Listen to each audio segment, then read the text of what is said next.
ఎంత తీయటి గొంతు! ఆహా, చాలా అద్భుతంగా ఉంది. మధురమైన మైకంతో పరవశించి పాడినట్టు. ఆ గొంతు నీదే కదూ? ఏమండి, నేను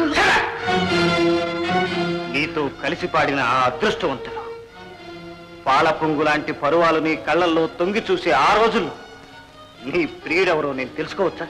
అది కాదండి. అడిగిన దానికి సమాధానం చెప్పు. అతను నీకు తెలీదు, నేను చెప్తాను. ఆ రోజు నీ మ్యారేజ్ యానివర్సరీ రోజు రాత్రి తీసుకొచ్చాని అతనే నీ ప్రియుడు రాజు. అతను చదువుకునే రోజుల్లోనే నీకు తెలిసినా తెలియనట్లు నటించావు. అడుగడుగునా అతను నిన్ను అభినందించడం, కరగంట చూసి ఆనందించడం నాకు బాగా తెలుసు. అసలు విషయం చెప్పనివ్వండి. నువ్వేం చెప్పనక్కర్లేదు. నువ్వు చెప్తేనే కానీ తెలుసుకోలేనంత పూలు కాదు. నేను పోలీస్ ఆఫీసర్ నన్ను గుర్తుంచుకో. రాజు ఊరికి వెళ్ళాడని అబద్ధం ఆడావు. ఎంత అర్జెంట్ పని అయితే మాత్రం షేరింగ్ స్టిక్ టూత్ బ్రష్ మర్చిపోయి వెళ్ళిపోతాడా? ఒకవేళ మర్చిపోయినా కాలికి జోలైనా వేసుకోకుండా పెడతాడా? ఆ రాజు ఎక్కడికి వెళ్ళాడో నేను చెప్తాను.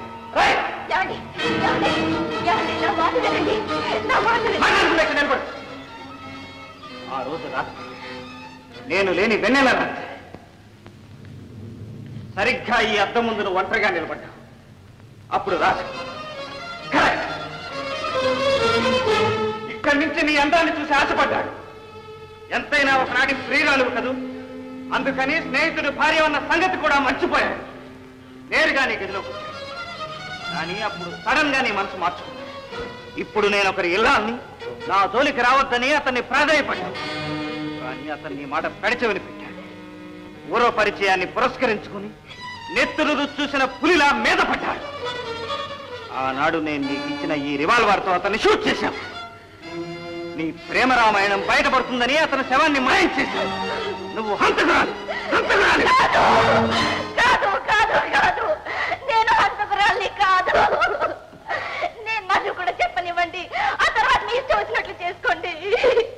నేను కావాలని హత్య చెయ్యలేదు, చెయ్యాలనుకోలేదు.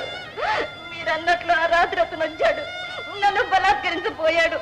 నేను ఎన్నో విధాలు బ్రతిమలాడాను, కానీ అతను వినలేదు. ఆ పరిస్థితిలో ఆత్మహత్య చేసుకుందామని నేను ఆ రివాల్వర్ తీసుకున్నాను. దానికోసం పెరుగులాడుతూ ఉండగా ప్రమాదవశాన రివాల్వర్ పేలింది. నేను కళ్ళు తెచ్చి చూసేసరికి అతను చచ్చిపోయినాడండి.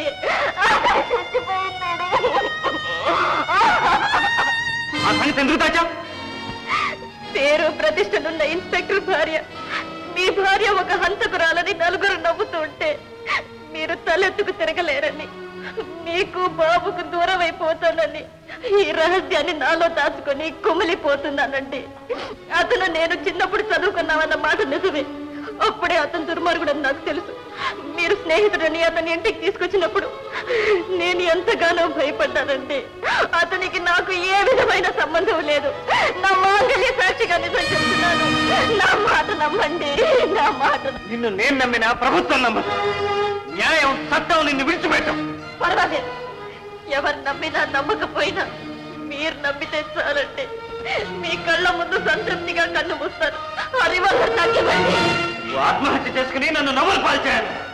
వీళ్ళు నిన్ను చంపి నేను చేస్తాను. ఆ పని మీరు చెయ్యొద్దు. భార్యను చంపారని అపకీర్తి మీకు రాకూడదు. మీరు నేను లేకపోతే బాబు దిక్కులేని వాడైపోతానండి. నా మాట వినండి. ఏమండి?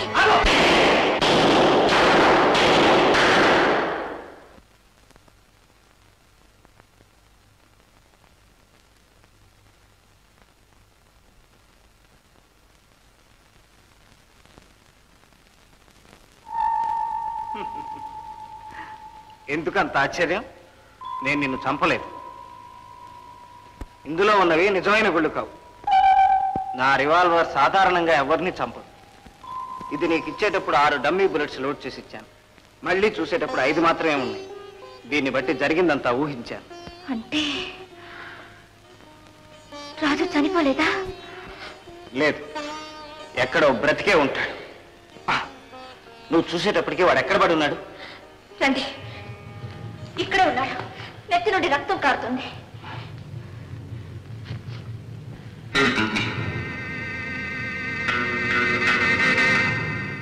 ఎండిపోయిన రక్తపు మరక. అయితే నువ్వు షూట్ చేయగానే కంగారుతో దీని మీద పడి తలకు గాయమై స్పృహ తప్పుంటాడు. తర్వాత చనిపోయినట్లు నటించి తన పనులు పూర్తి చేసుకోవాలనుకున్నాడు. అందుకే లలితను పంపించాడు. మన ఇంట్లో ఉంటే జైల్లో ఉన్నట్లేనని నేను ఉండమన్నాను.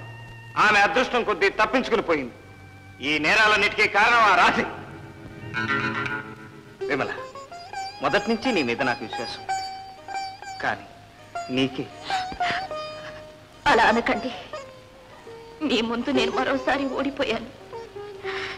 పరిస్థితుల ప్రభావం వల్ల నన్ను అనుమానించేటట్టు నడుచుకోవాల్సి వచ్చింది.